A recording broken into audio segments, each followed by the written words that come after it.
Welcome to the Board of Education meeting. The board has already met in executive session and they saluted the flag. We saluted the flag in there. So at this point, we're going to have a roll call. Mr. Byrne? Here. Ms. Schaefer? Here. Mrs. Gray? Here.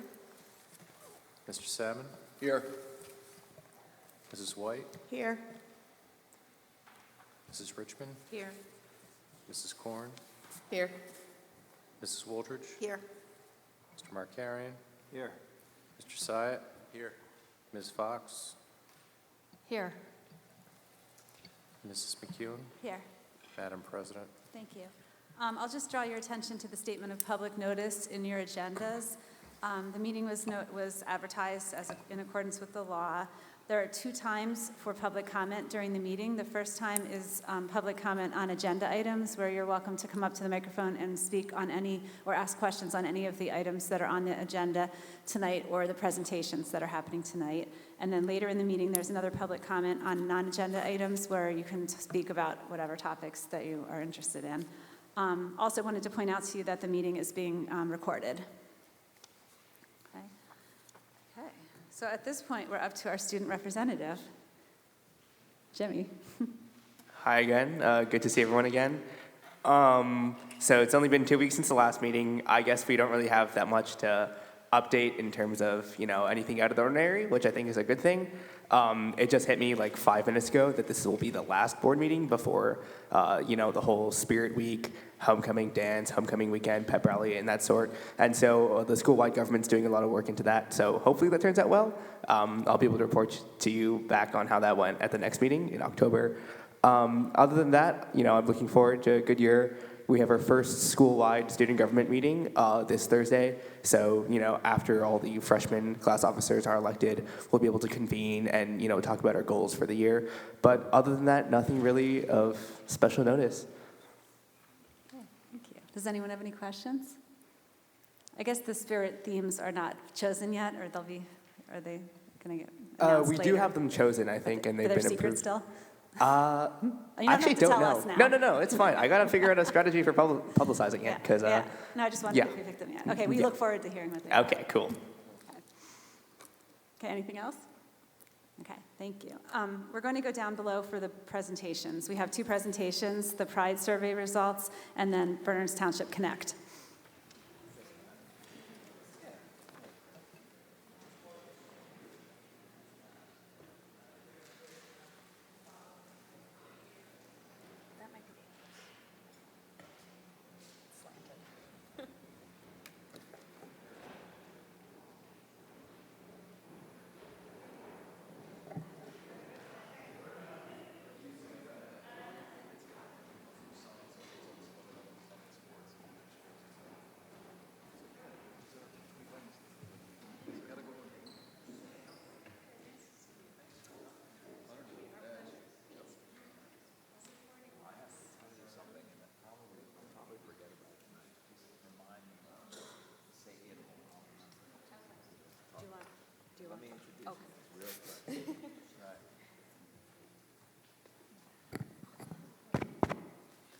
Well, good evening, everyone. Thank you for joining us for our Board of Education meeting. My name is Nick Markarian. I'm the superintendent. And we have the pleasure this evening to have the staff from the Bernards Township Health Department come to us and speak to us about the results of a survey that our students took last year on drugs and alcohol, essentially. The survey is called the Pride Survey, and as you can see, Lucy Forgione and Caitlin Cartaccio are here from the Health Department to present it. So thank you both very much for being here. We look forward to hearing from you.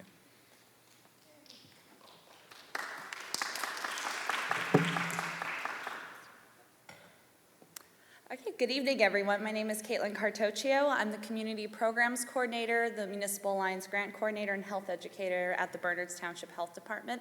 I'm also the advisor for the student group Bridge Against Alcohol and Drugs. First off, I want to thank the Bernards Township Board of Education for this collaboration of the entire Pride Survey project. Bernards Township is very lucky to have this synergy between the school district and the health department. Many municipal alliances and health departments do not have the same partnership, and they're missing out on the extremely important data that we gather from our young people. This data is pivotal to creating programs, curriculum, and evaluations that aid us in designing effective, measurable solutions. So thank you, Board of Education, and thank you, Health Officer Lucy Forgione, who's been leading this survey effort in Bernards Township for nearly 30 years. So tonight I'll be presenting the results of the 2019 Pride Survey of Bernards Township 6th, 8th, 10th, and 12th graders.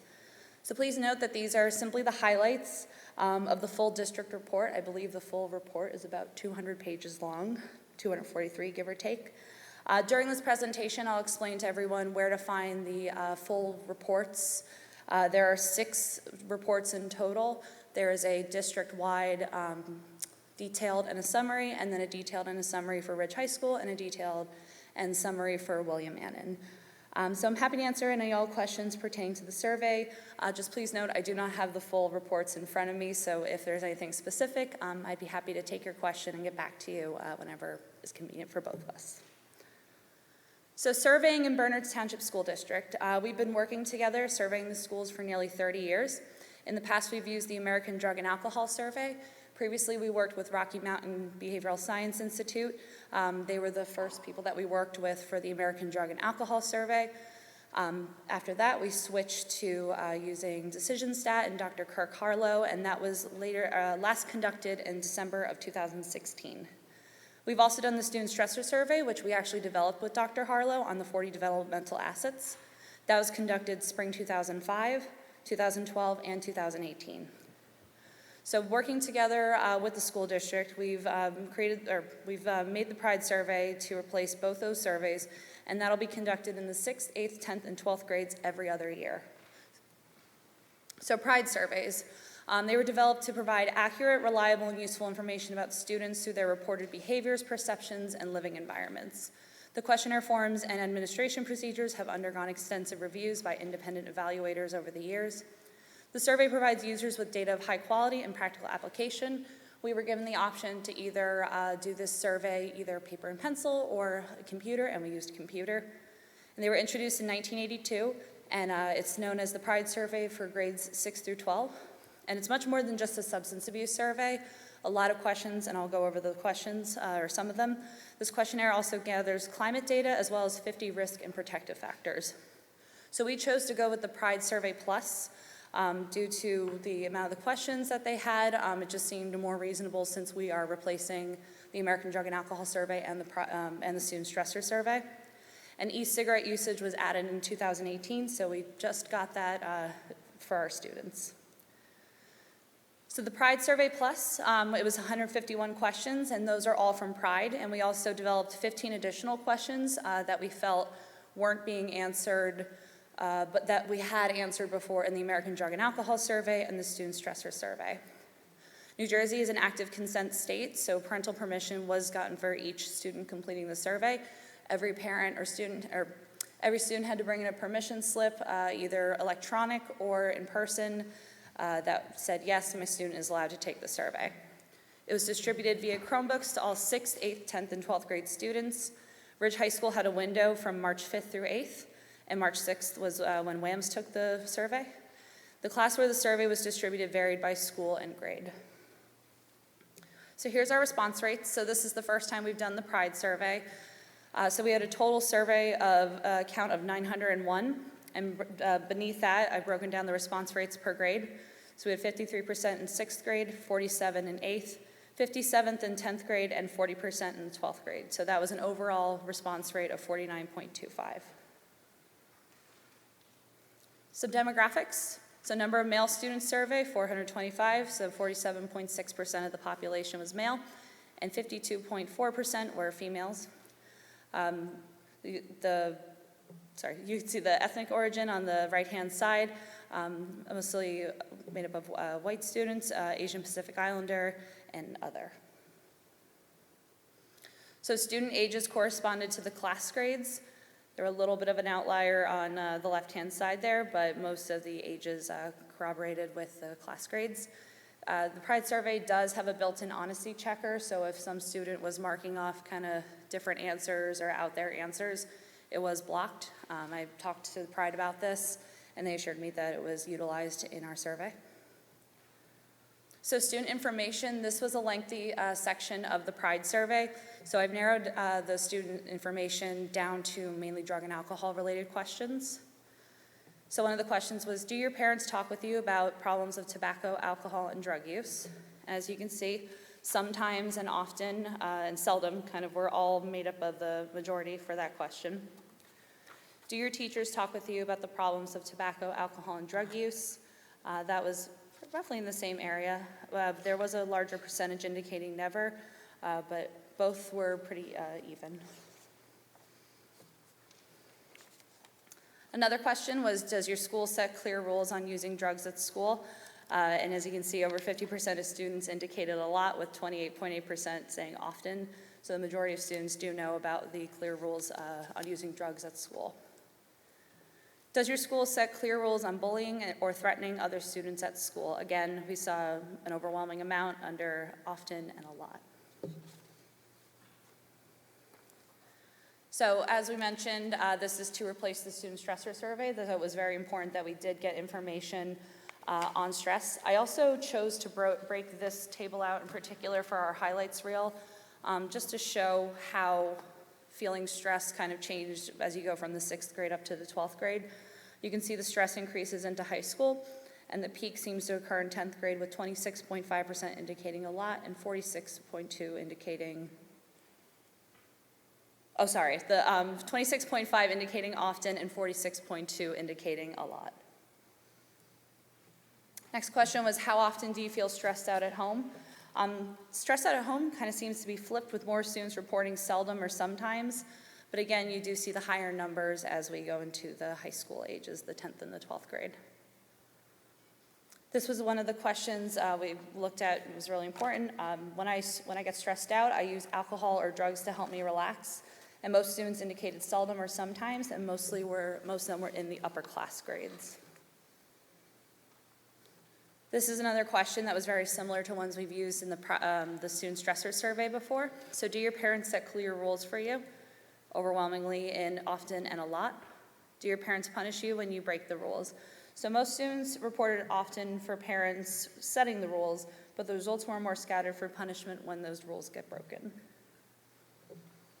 This is something that I just thought was very interesting, and I spoke with Lucy about this, how I really wanted to include this in the highlights. The question was, in the past year, have you tried to cut down on the time you were on the phone? If I'm thinking about adolescents today, I would assume a lot of them like using their phone and that they don't want to cut down on the time. But you can see the majority actually said yes in all the grades, 6th, 8th, 10th, and 12th. The majority said yes, they want to cut down on the time they were on their phone. And then the next question was, do you think any of your friends use their cell phone too much? And again, there was yes, the majority of the students said yes across the grades. All right, so now we're gonna get into a couple of graphs. People in the audience, I apologize if you can't see anything, but like I said, these will be available online, and I tried to color code them so they could jump out from the screen.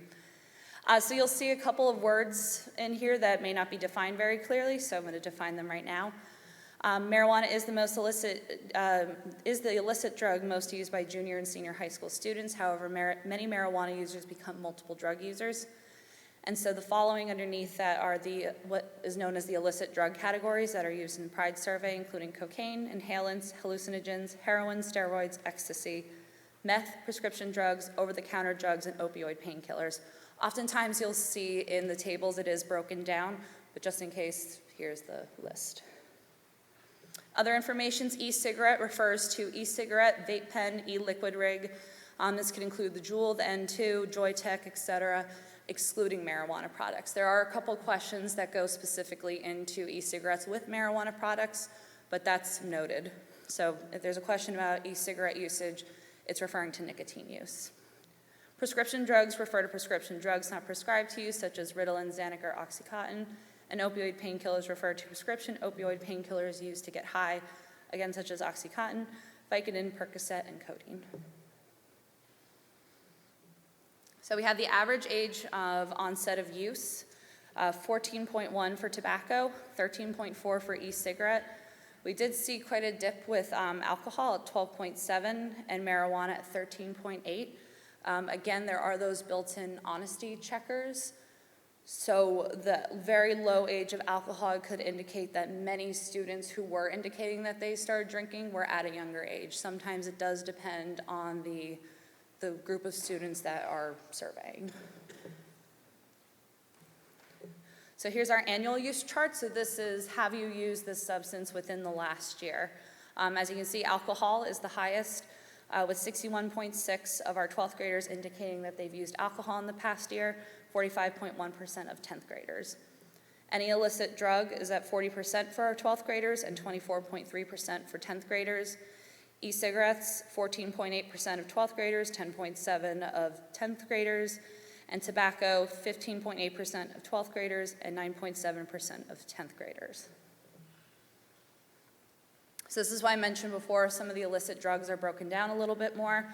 So we can see that marijuana does make up the highest percentage of those illicit drugs used. It's the most widely used, 35.4% of 12th graders indicating use and 20.6% of 10th graders reporting use. It's also noted that 2.4% of 8th graders indicated inhalants use. I just thought that was a little bit higher.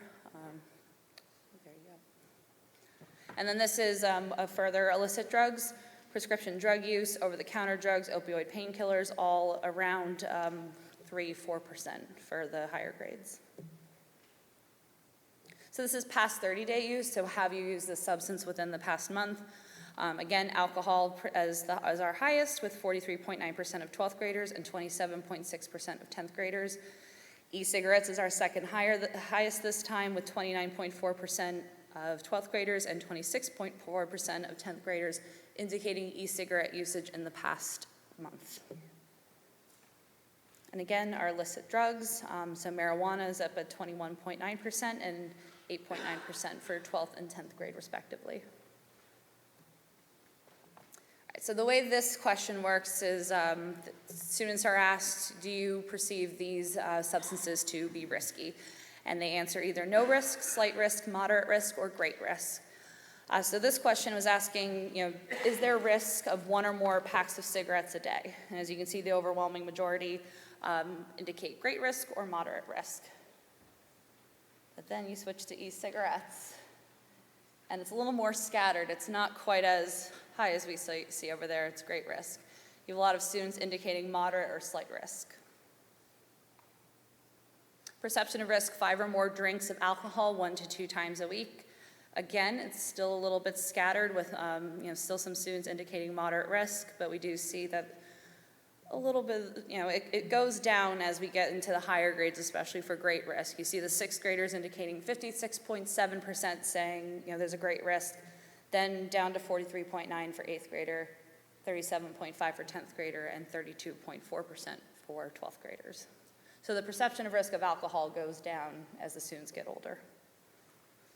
Same thing goes for marijuana. You see it start at 64.5% for great risk in 6th grade, then it drops to 40.9%, 24.2%, and then all the way down to 16.1% by the time the students are in 12th grade. Perception of risk, prescription drugs not prescribed to you. The majority of students are indicating great risk, with right behind them moderate risk, and that one's pretty overwhelmingly great risk. Perception of risk, opioid painkiller to get high. Again, most students are indicating great risk. So this is perception of disapproval. So if I smoke tobacco, will my parents disapprove? And students were able to say not at all wrong, a little bit wrong, wrong, or very wrong. And again, for very wrong, you can see it kind of go down over time with 92.3% for 6th grade, 84.7% for 8th grade, 75.4% for 10th grade, and 72.4% for 12th grade. However, those are still pretty high numbers. This is smoking tobacco, what will my friends think? Again, this it drops in the same way it does for parents, but it's at much lower levels with wrong and a little bit wrong creeping up.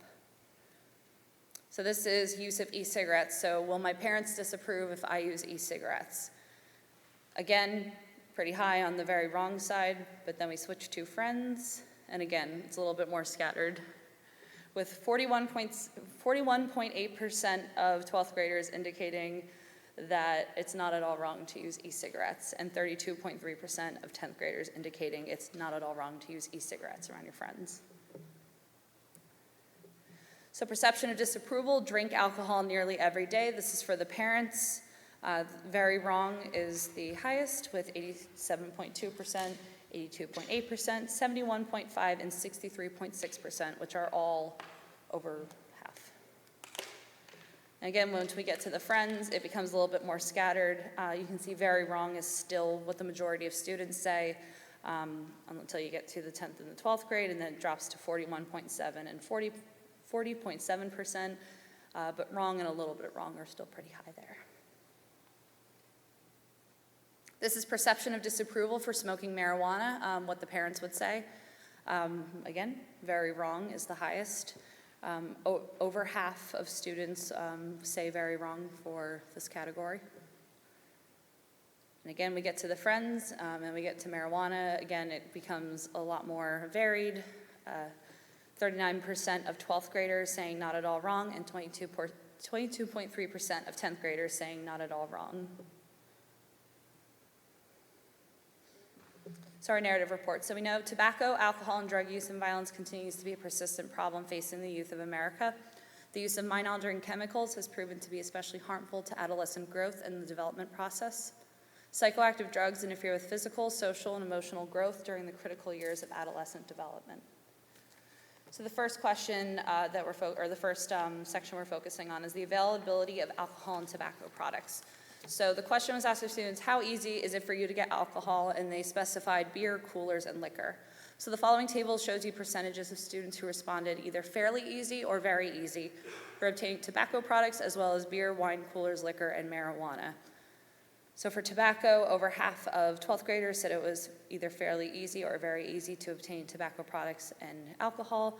And for tobacco, and then 69.7% for alcohol. I think the one that I want to point out the most is the 38.3% of 8th graders who indicate that it's very easy to get alcohol. That is a very pivotal age, the 8th going into the 9th grade. That's the transition of adolescence, and that's when it's really important. That's when we see the biggest jumps in usage.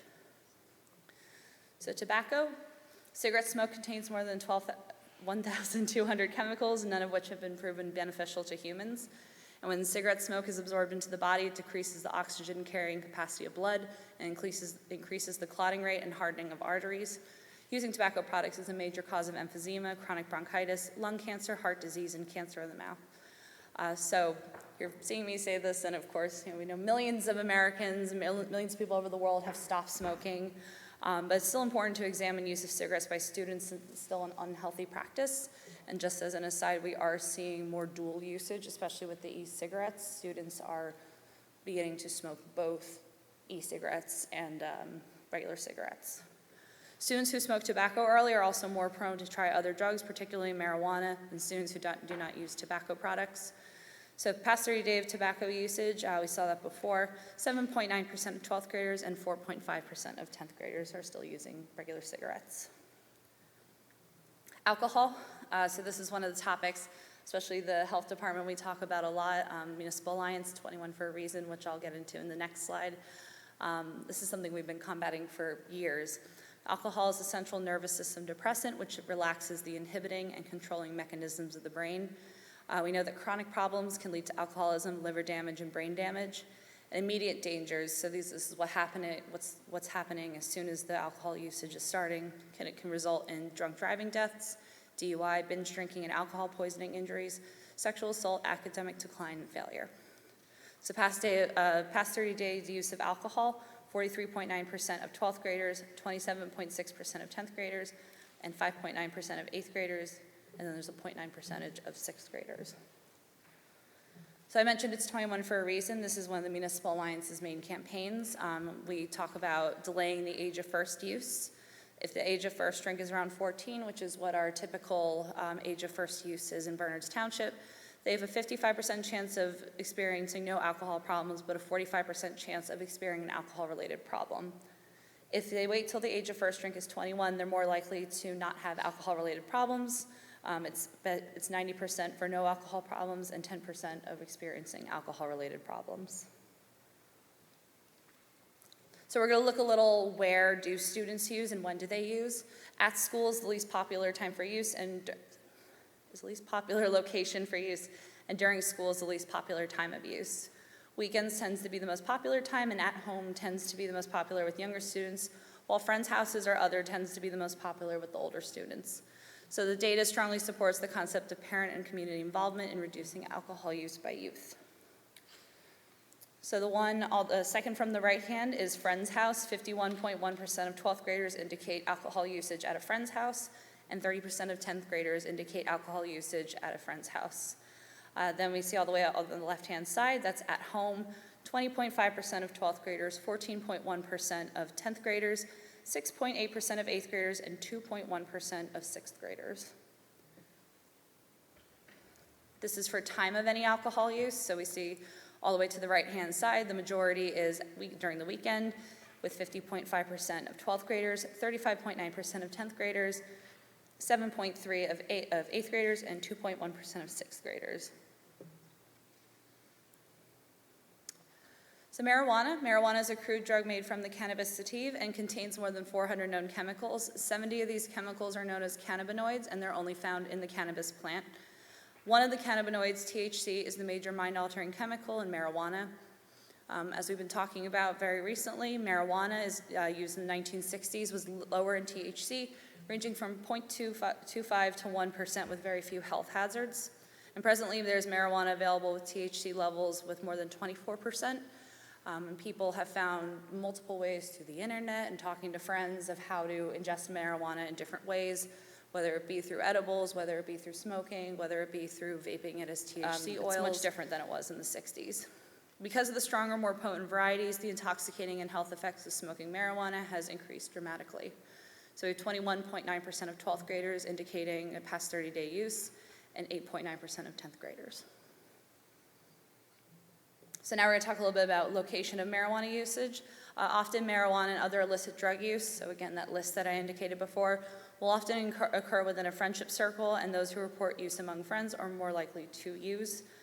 So friend's house, once again, is the highest, with 24.2% of 12th graders indicating use at a friend's house and 16.3% of 10th graders. Also followed by at home, 12.1% of 12th graders and 8.1% of 10th graders. In a car, at school, those are also on there. So there wasn't a narrative report provided by Pride for us on e-cigarettes. This is a topic that the Municipal Alliance and the Health Department have been talking about a lot. E-cigarettes come in many shapes and sizes. Most have a battery, a heating element, and a place to hold the liquid. E-cigarettes produce an aerosol that's heated by a liquid that contains nicotine, flavorings, and other chemicals to help make the aerosol. You'll notice that I'm not using the word vapor on here. Language has changed in recent times to indicate that it is aerosol. The same way that you would take a bottle of hairspray or something like that, you spray it off into the air, and you kind of see the particles falling very slowly, and you know how the room still kind of smells like hairspray? Vaping is the same effect. It's an aerosol, and it's being inhaled into our lungs. Users inhale the aerosol into their lungs, and bystanders can also breathe in the aerosol when the user exhales into the air. Nicotine is the addictive drug in regular cigarettes, cigars, and other tobacco products. E-cigarettes are known by many different names. They're sometimes called e-cigs, e-hookahs, mods, vape pens, vapes, tank systems, and most notably known as electronic nicotine delivery systems. That's one that I've heard mostly by the CDC indicate them. Some e-cigarettes are made to look like regular cigarettes. Cigars are pipes. The first e-cigarettes that came out that were kind of billed as a anti-smoking device, they actually looked the most like cigarettes. They actually had the coloring on them to show the filter and the body. Some resemble pens, USB sticks, and other everyday items. Larger devices such as tank systems or mods don't resemble the tobacco products. Using e-cigarette is sometimes called vaping, most often, and e-cigarettes can be used to deliver marijuana or other drugs. So I have a couple pictures of very common e-cigarette devices. The Juul and the Juul Pod, that is the most common with our students. We'll see the stats on that in a little bit. Enjoy, Blue, and Fix, those are also very common pod-based devices. That means that there's a body and a pod with a mouthpiece, and they click into each other in order to operate. The Mod is the one in the middle, and that is what you'll see with older users of e-cigarettes. Because they require a little bit more money, you can customize them to be basically whatever you want, higher battery usage, hotter coil, different mouthpiece, whatever you want. And then all the way on the right-hand side is the THC pen and cartridge. So the kind of orangey looking liquid is THC oil. So that's marijuana that's been rendered down into a weird, it's like a oily, waxy looking substance, and then it's put into the cartridge. It's being put into the pen, and then the user can smoke marijuana wherever they are, and it doesn't smell like marijuana. So during the past 30 days, have you used an e-cigarette, vape pen, e-liquid, rig, and then they listed a couple of the types, so excluding marijuana products. So 29.4% of 12th graders, 26.4% of 10th graders indicated yes, with an overall average between all of our grades of 15.2%. This is use by gender. It's pretty even for the most part. Sources of e-cigarettes products. So the way to read this is all the way over on the left-hand side. That's for 6th and 8th graders. And on the right-hand side, it is 10th and 12th grader. The place where students are getting their e-cigarettes the most is from a friend, whether that be a friend that they're meeting outside of school or in school. They are getting their e-cigarettes from their other friends, followed by a family member, and also at gas stations. So this question was, if you've ever used a vaporizer, which brand did you use? So that green bar that you see, that's I've never used a vaporizer, and that kind of brownish color is Juul. And that's the highest that you'll see of any of the other devices. They also suggested Enjoy, Blue, Views, Mark 10, Logic, Vaping Plus, Ego, Halo, Other. So the most used is Juul, followed by Other. And that's a picture of the Juul, just to remind you what it is. So I mentioned before that the questions pertaining to e-cigarettes were referring to nicotine usage unless otherwise noted. So these were the questions with marijuana in e-cigarette devices. Have you ever tried marijuana, weed, pot, hashish, wax, oil, dabs, synthetic marijuana with a vaping device? 37.5% of 12th graders indicated yes. 22.7% of 10th graders, 3.5% of 8th graders, and 1.3% of 6th graders. During the past 30 days, have you ever tried marijuana, hashish, marijuana wax, oil, dab, synthetic marijuana, or any other form of marijuana with a vaping device? So you do see these numbers drop a little bit. This is indicating past 30-day usage, while the first one is have you ever before in your life. 23.5% of 12th graders, 12.6% of 10th graders, 1% of 8th graders, and 0.4% of 6th graders. So this is location of e-cigarette use, mostly at friends' houses again, 29.5% for 12th graders, 25.9% for 10th graders. We see in a car, at school, at home, those are all locations of usage. Time of any e-cigarette usage. The funny thing about this question is e-cigarettes were literally made so that you could, in theory, smoke anywhere. Juul in particular was made to be for the discrete vapors. So, you can be in a restaurant and you could vape. You could be at school and you can vape. So I think this time of any e-cigarette usage is kind of taken with a grain of salt because the students are using them everywhere.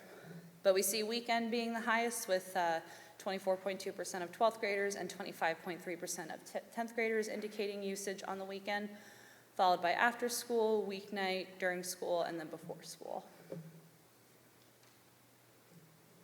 So our summary of results. So use of alcohol has remained high among Bernards Township students, and the proportion of 10th and 12th grade students reporting alcohol usage is higher than the national average, and this is taken from the 2018 Monitoring the Future survey.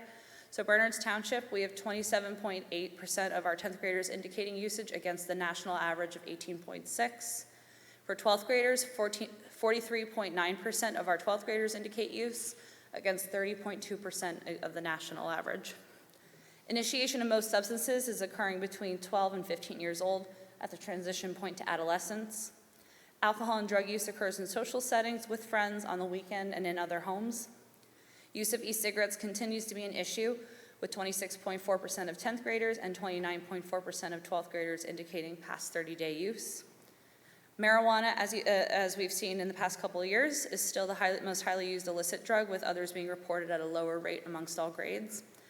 Students underestimate the risk of most drugs, with the perception of risk decreasing with age. So that's when we saw those very high percentages for the 6th graders, and then it slowly went down for 8th, and then 10th and 12th. Perception of marijuana and use of e-cigarettes have proportionally lower rates of no risk and slight risk. So next step. So this is the first time that we've done the PRIDE survey. So this is going to serve as a baseline for multi-year comparison in the future. Formerly, the American Drug and Alcohol Survey, we were able to look at over 30 years of data, seeing how the trends have changed in Bernards Township. So this first year of the PRIDE survey will serve as our baseline. This was also the first year that we did electronic surveys, so we'll continue to work with the school to find an easier way to distribute permission slips and information on the survey to yield a higher response rate. We'll continue to have our collaboration between the school, the health department, and other organizations to work on initiatives and programs, meetings between entities to review current data and strategic planning. The priority, as a result of the survey, should be for adolescents to understand the addictive and damaging effects of drug use, especially current trends. Continue educational presentations, attempt to reach students and parents through other media, and continuing to educate our young people with up-to-date information and trends as they become available. It's very easy to find the wrong information on the internet, so our township and school need to be the resource for our students and parents to get up-to-date and current drug and alcohol information. So where can we find all these surveys? I know you all are dying to read the 243-page report, right? Yes. So this can be found on bernardsalliance.org/surveys.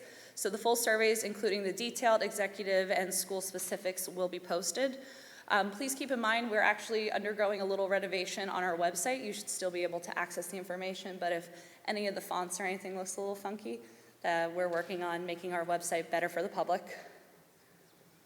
And just a big thank you. I thanked the Board of Ed before, but the whole school district, especially my people who I worked with right in Ridge High School and the middle school, to the principals, to Nick, who answered a lot of my questions about, I don't know where he is. Oh, he's over there. Lots of different questions about questions and how we were going to distribute. The counseling department, Stephanie Smith, who helped me a lot in Ridge High School. The IT department, who made it possible for us to even offer electronic permission slips, which is something we've been talking about for a couple of years. The health department, of course, the Bernards Township Municipal Alliance and the Youth Services Commission, and we are sponsored by the Governor's Council on Alcoholism and Drug Abuse and the Somerset County Board of Chosen Freeholders. We also collaborated with Community in Crisis on this survey. They helped us develop those extra questions for their programming purposes and ours as well. And PRIDE surveys, this was the first time that we conducted this, so there was a lot of troubleshooting to go through with them, and they helped immensely so that we were able to make this a reality in Bernards Township schools. And that is our information. I think I'm staying for the first public. Oh yeah, board members' questions. I was gonna say, I'm not sure when I'm taking questions, but. Hi, yeah. Oh, I forgot the microphone needs to be there. I'm not exactly sure who my question is for. I'm just wondering if there's a way to create an incentive for more students to respond to the survey, because I think there's a tremendous amount of unknown in this information, because in the highest instance, 53% of a grade responded, and around half of them said a lot of things that are very concerning. Does that mean a quarter of the students, or does that mean 75% of the students? We don't know, because we don't know what the non-responders would have said. Right. And there, you can't really draw any conclusions on that either. So I'm just wondering if there's an opportunity to provide an incentive of some kind or another for this, more students to complete the survey. Short of providing. It is based on parent permission. People saw the name PRIDE this year possibly, and they may have not been sure. We did a good job, I thought, of explaining what PRIDE was. We linked to the survey online. It could have also been it was our first time doing electronic permission slips, so working out the kinks with that. We're hoping to include it with other permission slips in the future, hopefully, so that more parents are going to see it and can indicate yes or no. Because I mentioned before, it's active consent, so even if a parent didn't hand in the permission slip, they had no idea what was happening or the survey was happening, they still didn't get, their student didn't get surveyed. And that also doesn't account for absences and things like that. This isn't so much as a question, as a comment. For the question, it says, how often do you feel stressed out at school?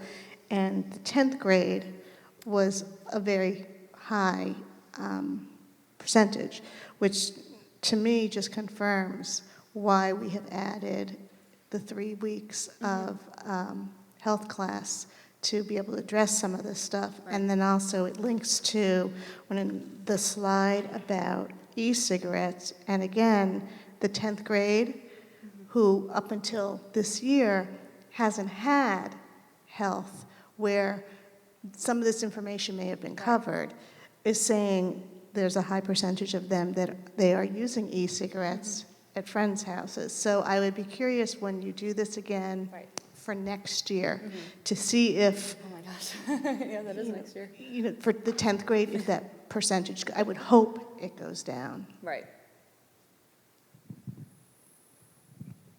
This is just a random thing, but in the address that you said for the full data survey, is it Bernard's Alliance, not Bernard Alliance? Oh my gosh, thank you for pointing that. It is bernardsalliance.org. Just wanted to. Thank you. I appreciate that. Robin, oops. Obviously, this is a different survey than we've done in the past, and so you can't directly compare, because the questions are a little bit different. Do you have a sense, I think the numbers on a lot of the substance use were similar to what we found in previous years, with the other survey. With the student stressor survey versus this one asking about stress, I can't remember what, the questions were in the student stressor survey and how they might compare. Did you feel like these results were similar? So there were less questions about student stress in the Pride survey. It does address climate, but definitely not into the depth that student stressor survey does.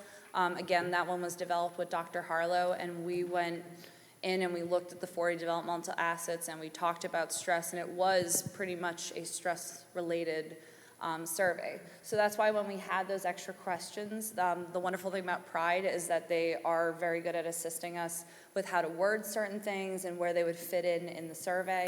I'm sorry. Lost my train of thought. We are able to add in questions about stress, and that's where you saw, again, those 15 questions. We tried to pull in things from both the American Drug and Alcohol Survey and the Student Stressor Survey that we didn't think were being answered. But we also kept in mind we didn't want to add 30 extra questions. So we worked with the school to narrow down and make sure that the most important questions about stress were being answered. And that can change in the future. Pride is also always evolving their survey instrument. And so we'll see what the next year or so holds for that.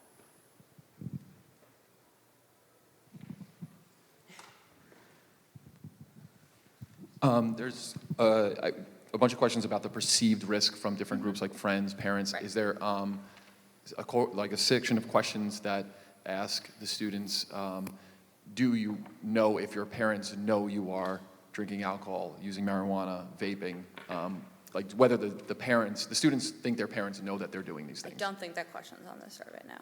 And then is there, are the students informed when they're taking the survey that their responses are like anonymized or anything like that? There is a... Are they anonymized, I guess? Yes. So Okay. when I work with both William Mannon and with Ridge High School, I work with a point person there, and they're able to get kind of a little speech for the teacher to go over.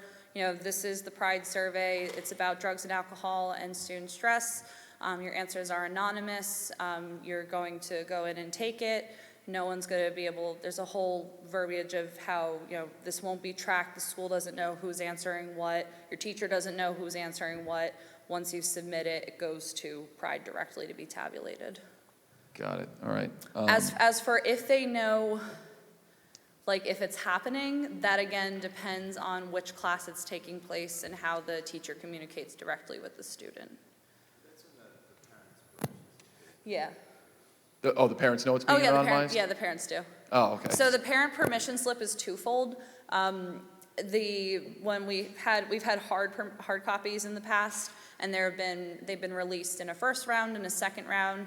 Again, we did both hard copies and we did an electronic version. So the first is, I think it's a letter from each individual principal, and again, I draft the letter, whether if it's with Ms. Hudak or whether it's with Mr. Kraus. We draft the letter, we let them know what day it's happening. Ridge High School did something different this year. They had a window, so the teachers were able to sign up for slots to get the Chromebooks to their classes, and William Manning did it in a different period. Do you think there would be any,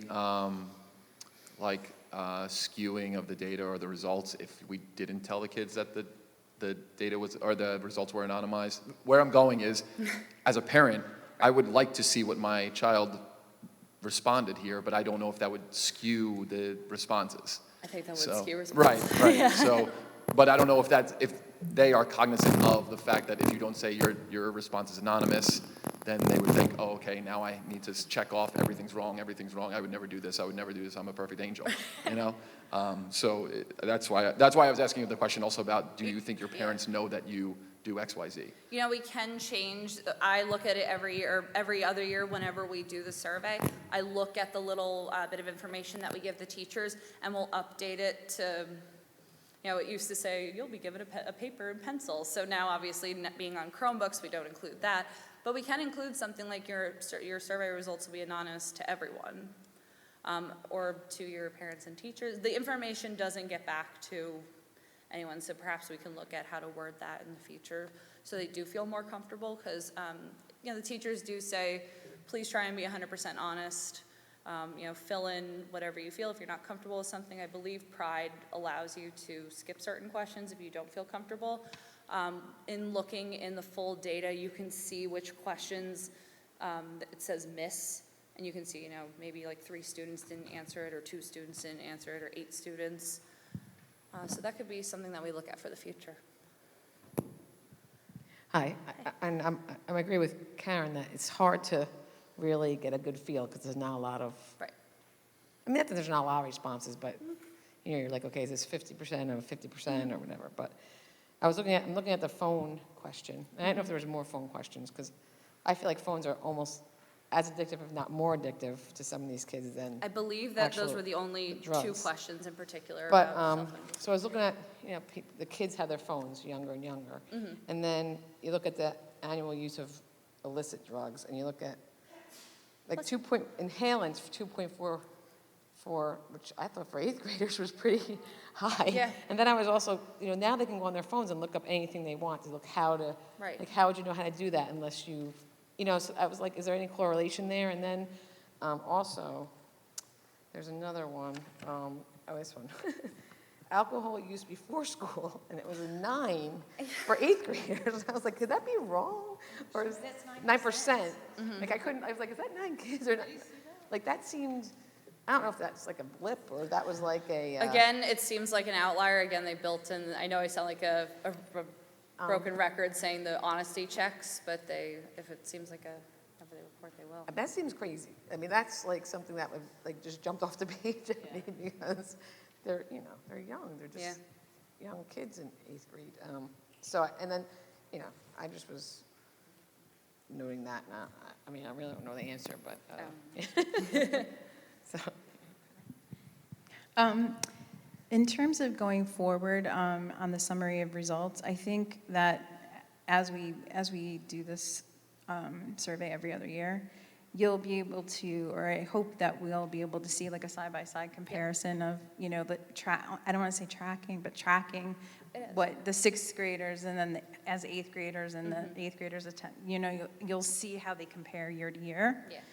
I'm a little troubled that we are, not that I want to do this every year and not that you could do this every year because I know it's a lot of work, but it also is asking the 6th, 8th, and 10th and 12th graders to do the survey 4 times, and you're missing the other grades in between all those same times too. You're surveying the same cohort of kids 4 times. It's just something that, I mean, it could be good and bad, depending on how Right. you look at it, so. That's just typically the grades that we've Yeah, surveyed. no, I Yeah. understand the way it goes, but. And I'm hoping Right. for the same thing. I enjoyed looking at the side-by-side results, you know, the however many Right, years we've 'cause had the hoping. ADAS and the student stressor survey. So I'm looking forward to seeing those. Yeah, especially the side-by-sides. more that we're able to educate them and make them aware of the risks and the dangers of these Right. behaviors, that hopefully, you know, we see some improvement, right, as we go across. Right. I think if you stress to the parents that the results are going to be anonymous and that no one will know what your child has answered, including yourself, maybe you can get more parents to participate, because I think getting that number up from 50% to 100 would make the data even more important than it is. But it's scary where the kids are going. I agree with you, and that's why in the letter to the parents, that's one of the sections that we bold and we underline, and it's also when the teachers talk to the students, we make sure that they know that it's anonymous, but I do agree with you. A lot of parents almost don't, from what I've heard when parents have contacted me, they almost don't want their child to take the survey because it's anonymous, which confuses me a little. I'm just reporting on what I've been told by a couple parents, but I do hope that we get more parental involvement with this. And that could be, you know, doing a hard copy again.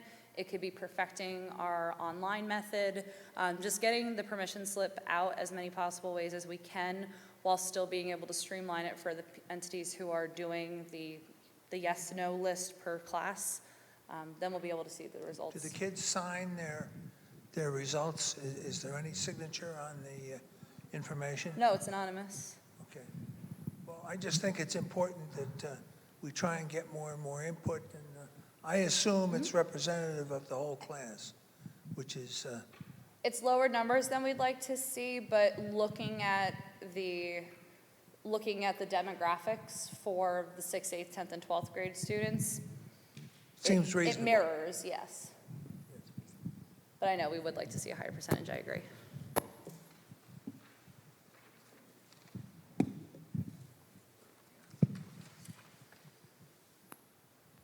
One really quick question. Is it possible to set the survey up as an opt-out rather than an opt-in?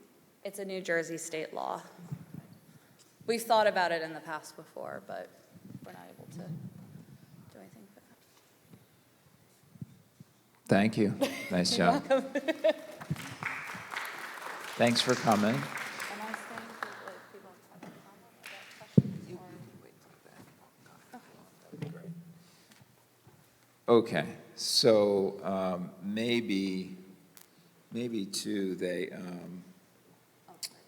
that's okay. Is this your computer? No. Okay, just your USB. Okay. That's that.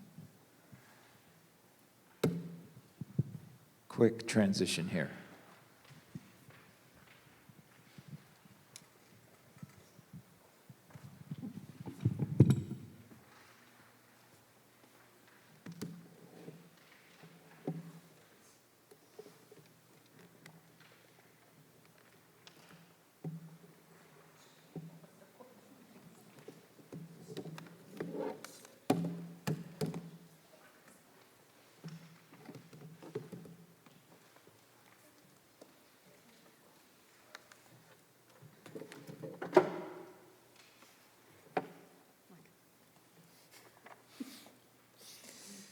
Okay, that's not what you need.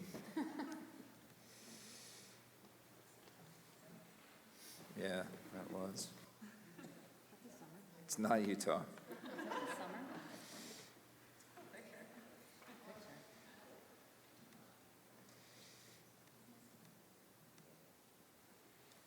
I'm not getting it. No, it's not. Let's see. Yeah.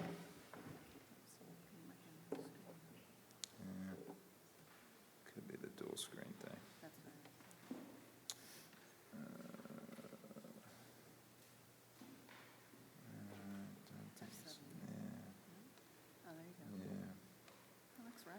PC screen only.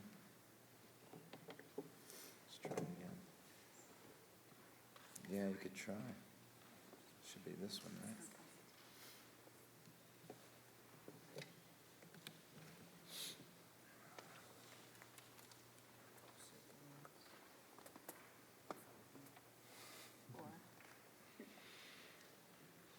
Took a second before, too. Thanks. Came and went. Is it sticking? All right.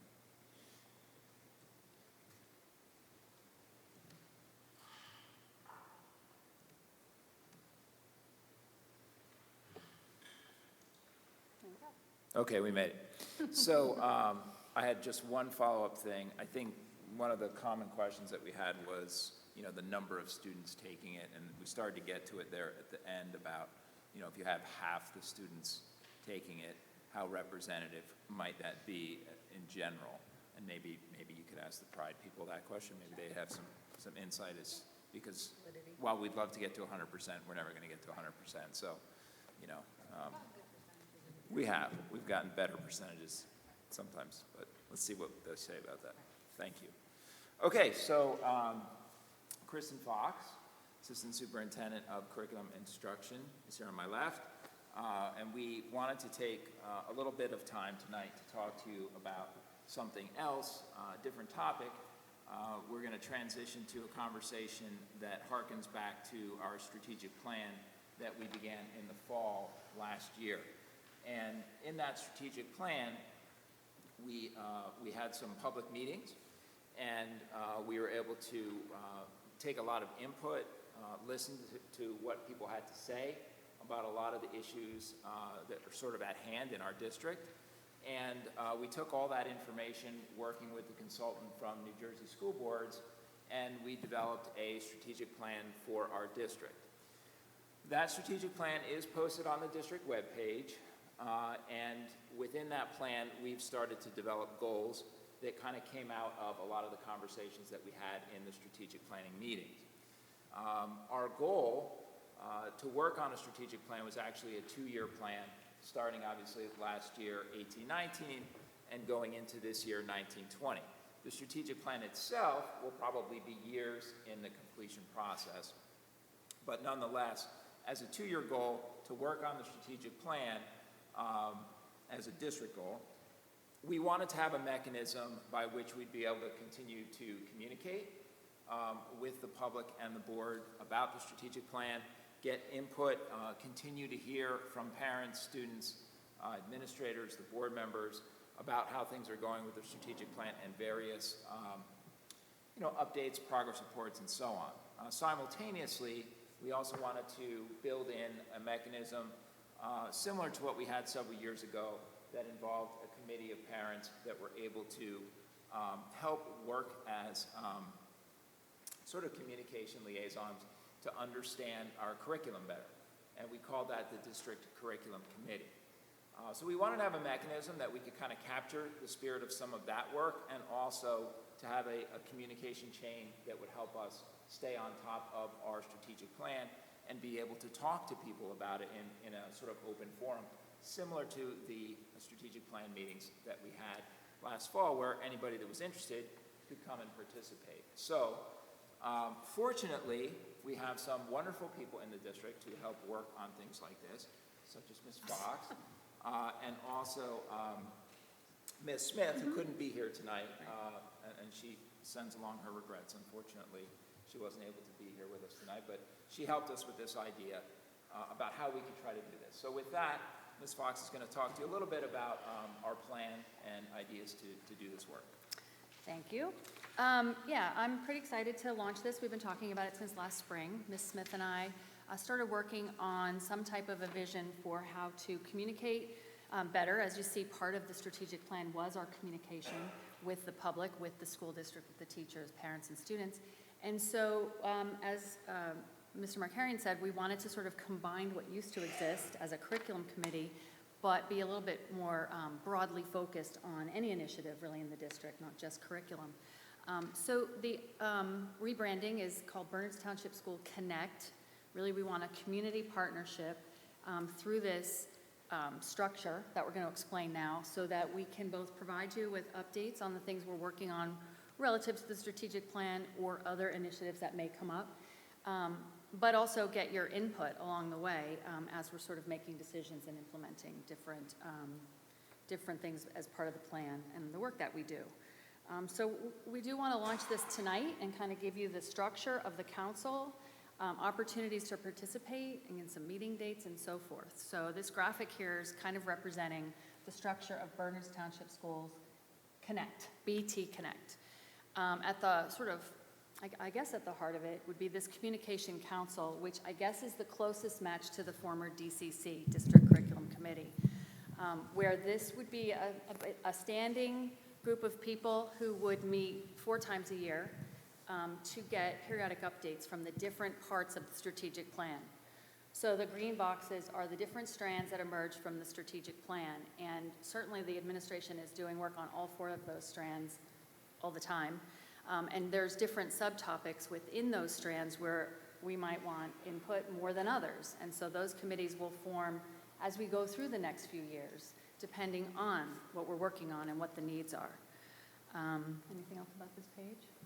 Nope, just we really wanted to highlight the fact that when we did the strategic plan, in case you didn't have a chance to read it or circle back to kind of the summary reports that we did last fall, and with New Jersey School Board's representative Gwen Thornton, these were the 4 strand areas or goal areas that came out of the plan. So they're sort of the priorities that we're trying to set our work within as we work through the next 3 to 5 years in the district. So we'll certainly talk a little bit more about those topics as we go through. So that Communication Council will be comprised of parent representatives. We're looking at, right now with the principals for 1 parent from each of the buildings and 1 from parents of exceptional children. So we'll have a cross-section of representation from parents on this council. I think we're looking for them to have a backup just in case a parent can't make it. There'll be administrators, right? So Nick, Sean, and I, as well as 1 building administrator from each building, the 4 directors, and at least 1 standing supervisor, although they might be participating more frequently depending on the topics and the presentations we might be presenting. Will be 4 Board of Education members and 1 teacher per building, and we're looking to find about 2 students from Ridge. So I'm kind of working on that. I've talked to Jimmy about it. I think we're meeting tomorrow to talk a little bit further about that. So that's the makeup of the Communication Council. So people who agree or want to serve on this, or we're looking for them to commit to being at these 4 meetings, but to serve a little bit in a leadership capacity to get the word out about what we're working on and make opportunities available to come to open forums and discuss different topics. So a leadership, somebody who can spread the word of what the topics are, when the meetings are, when the invitations are out, to help us get more people involved, because one of our biggest challenges is getting information to people. We send it out in 17 different ways and we hear, I didn't hear about that, I didn't know about that. So we feel like partnering with students, parents, and community members might help get the word out. When there's a topic someone's interested in, they might actually come, and participate. So our first meeting is going to be October 15th. Then we'll meet basically quarterly, once December 3rd, February 25th, and the last one, April 28th. And the primary focus of these meetings will be to share updates from the different committees that are doing work, right? What are we working on, and what kind of input have we gotten from the community, and kind of what progress are we making on subtopics? Right, so we talked a lot about, what is the product here, right? What we talked about was the fact that the vision was to really work on that first strand with this actual group, right? So the first strand being, or one of the 4 strands being communication, right? So we said if we're going to have a communication council, then the output ought to be communication. So we figured that it would be a reasonable thing to do as we receive input from people and we're communicating out to other people, and we're trying to find the 18th way to get more word out there on the street as to how we're making progress on our strategic plan and talking about curriculum and things of that nature. is perhaps a newsletter that would coincide with each quarter of the school year to kind of report out on everything that's coming through the Communication Council with respect to strategic plan initiatives and curriculum. And at the first meeting, certainly, we'll be sharing all the supervisors information about new programming. That's a good way to start, what's new in Burns Township this year. And then that will go out in a newsletter to the full community. So the strand meeting structure, right, so that's the next layer within the Communication Council. So each strand is one of the strands of the strategic plan, and that meeting structure is a little flexible depending on the committee and the topic that they're looking at, but it would be facilitated by an administrator, a board member, and various staff as it's appropriate according to that subject. And then it will be an open invitation to the community of students, of teachers, of administrators, parents, board members, to come participate and hear what we have to share and then give us your input on that. So we're calling it a town hall format to send the message that we want people to come and engage in dialogue.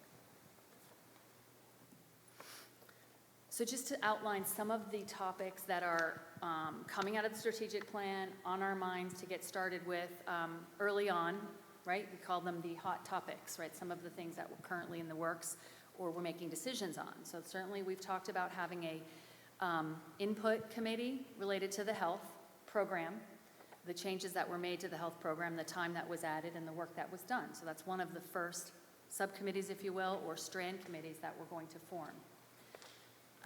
Another big topic is the rotating schedule at the high school, and so this is a really good opportunity to get input from the community as we're making that decision, the different problems we're trying to solve along the way. And the people who are actually living it are the ones that we want to hear from, so that would be an open forum where we'd ask you what you think and we'd tell you what we're thinking. Related to that is some thoughts on the start time, right? It might be a separate committee, it might be connected to the rotating drop schedule, but Mr. Markarian's done a lot of work on this lately. There's a lot of movement in the state to think about the start time relative to high school and whether that's something we could do now, especially in conjunction with a new master schedule at the high school. It may be something we could look at, so we would certainly want some input because there would certainly be impacts on people throughout the community. And then the last topic in this strand is, I think maybe where a lot of our work is focused internally in terms of professional development this year is related to character education, K-12, and what social emotional learning is and how it relates to the work of our teachers and our different staff members as we look at the programming throughout the district. So there's an opportunity to have a committee and talk with parents who say, what is SEL and what is character ed? And so we can sort of talk about that and share where we see it fitting and what it really means in the classroom or outside of the classroom. Anything else? That's probably the strand where we'll get the most community participation is what we're thinking, but there are 3 other strands to the strategic plan. The second one is professional development, which will be chaired by Mr. Syatt. So the goal with this strategic plan was to look at some of the topics that certainly relate to the student competencies, right? And the different, like if we go to a different master schedule at the high school, it will involve some professional development for staff to make sure that they're ready for that, teaching in longer blocks.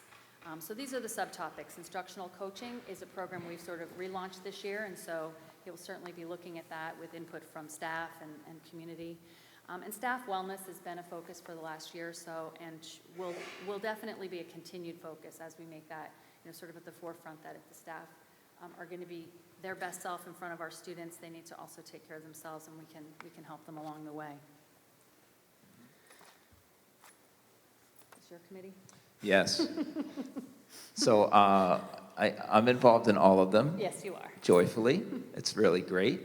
But this one, I'll probably be taking a little bit more of the lead on with Mr. McLaughlin, our school business administrator. We also have the good fortune of having the board support for a director of school safety and security, Hank Werner. So kind of be Hank, Rod, myself, and probably our director of school facilities, Anthony Bispo, as we take a look at various things going on in the district and try to make improvements in this area. And looping back to the Communication Council, the 4th strand was related to communication and thinking about how we can do a better job and involve more of the community. So some of the things that we have been working on and will continue to work on are the Parent Academy, where we ran 3 of those last year, and we're planning to run 3 more of those this year, soon to be published, the dates and the topics. The Just- postcard. I know, I skipped it. You can talk about the postcard. The postcard's a simple annual mailing that we try to do every fall.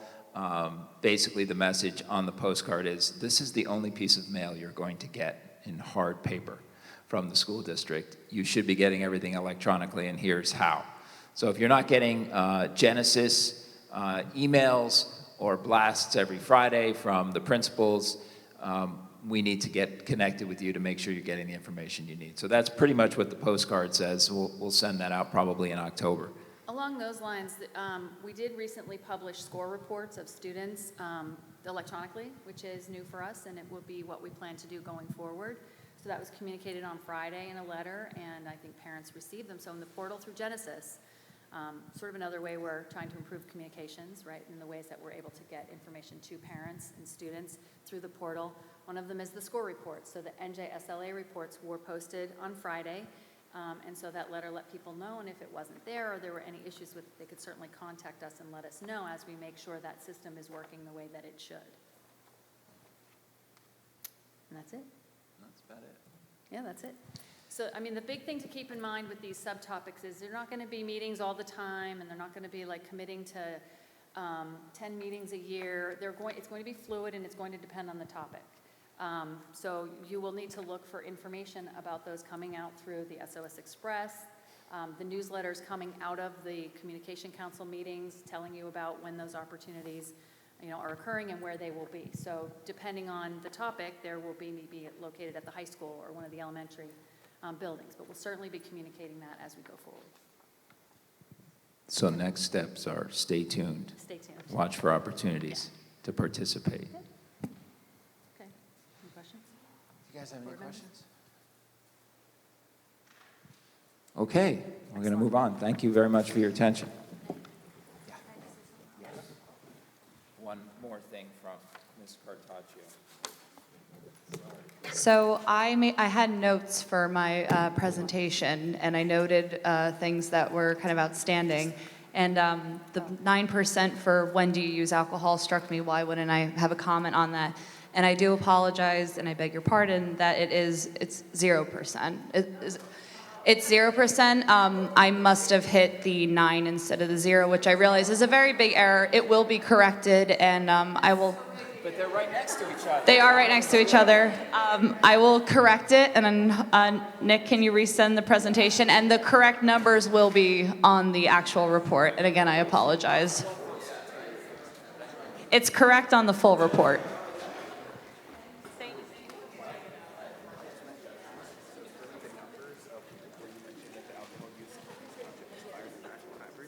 How does that compare to like other similar towns? Like I guess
Okay, we're back up here now. Okay, at this point, we're up to the superintendent's report. There's one item. Would someone like to make a motion? Mrs. Wildridge, and second, Mrs. Korn. This is the approval of new clubs. Do you want to say anything else before we vote on it, or should we vote first? You don't have anything else? Okay. Okay, so does anyone have any questions before we vote? One question. Okay. Just about the club that doesn't have an advisor? Or the Google Doc indicated there isn't one, maybe there is one by now. Yeah. Which one was that? Didn't have an advisor? Give me 1 second. Yes, the Miracle Network. Our school advisor is a blank. The school advisor is a blank. The Miracle Network had a blank for that one. Yeah. Okay, these are just clubs that are just starting out. These aren't ones that we're approving for any kind of. So, just to stipend. be clear, there won't be a club if there isn't an advisor, but I will check to find out who the advisor is supposed to be. All right? Okay. Any other questions? Yeah. And they are, I don't know if they're working out, they're finished with like, kind of not consolidating, but like going through all the clubs and, right? There was like was it Drew doing that? Just kind of culling the clubs, if you will, and combining where they can be combined, just so, because we had so many and we get more and more every year. And sometimes they sound familiar. These ones are all different, so I just was. Yeah. Okay, anything else? Okay, could we have a roll call, please? Mr. Byrne? Ms. Schaefer? Yes. Mrs. Gray? Yes. Mr. Salmon? Yes. Mrs. White? Yes. Mrs. Richmond? Yes. Mrs. Korn? Yes. Mrs. Waldridge? Yes. Mrs. McCune? Yes. Madam President. Thank you. Okay, at this point, we're up to public comment on agenda items. If anyone has a comment or question about anything on the agenda or on the presentations, now would be the time to come up to the microphone. Tell us your name and address when you come up, and then you can sign in on the clipboard afterwards if you'd like.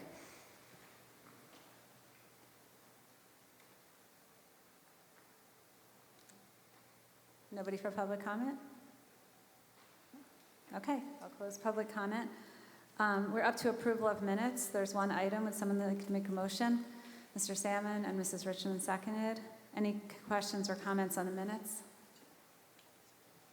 No? Could we have a roll call, please? Mr. Byrne? Yes? Ms. Schaefer? Yes. Mrs. Gray? Yes. Mr. Salmon? Yes. Mrs. White? Yes. Mrs. Richmond? Yes. Mrs. Korn? Yes. Mrs. Waldridge? Yes. Mrs. McCune? Yes. Madam President. Thank you. We're up to finance. There's 15 items. Would someone like to make a motion? Mrs. Gray and Mrs. Korn seconded. Do you have a report? Yep. So Finance met on September 18th. The first topic for discussion was an update on summer construction projects. The door hardware project was the first topic. Subtopic, hardware installation is complete. The door installation has begun, and by September 27th, most of the installations will be completed. Mr. Bispo is inspecting all of the door installations. One set of replacement doors that was ordered is wood grain metal that won't be received until the first week of October, so there's that outstanding item.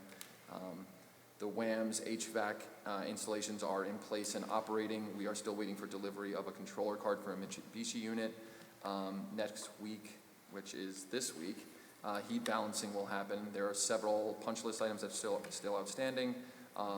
Aramark was required to work some overtime to have the building cleaned due to some delays, but the contractor is reimbursing us for that, or we're working with the contractor to resolve that.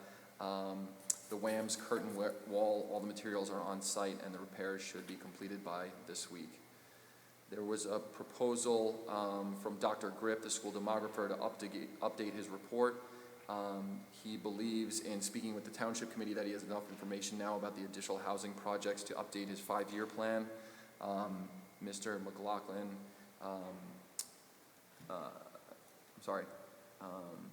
Dr. Grip would additionally supplement his report based on the updated enrollment data that we have between his last report and now.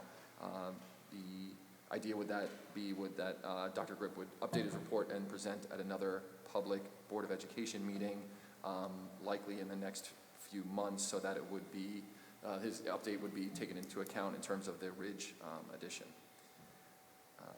The Oak Street Playground project was discussed. It has been installed. This was a PTO project in which the PTO paid the contractor directly. It was observed that there was a high pointer bump that was reported on the playground. Mr. McLaughlin requested that Mr. Bispo and Mr. O'Reilly from Aramark review the installation for compliance with public playground regulations, and if necessary, we will work with the PTO to have the contractor make necessary corrections, which would just be regrading likely. We did discuss the Ridge High School addition, so the individual engineering and design plans are nearly completed. Tony Catana from Spiesel, the architect, is going to facilitate coordination and pull all the plans and designs together by October 1st, and the goal is to be out to bid by early to mid-October. Mr. McLaughlin noted that a backup power source for the new cafeteria was discussed.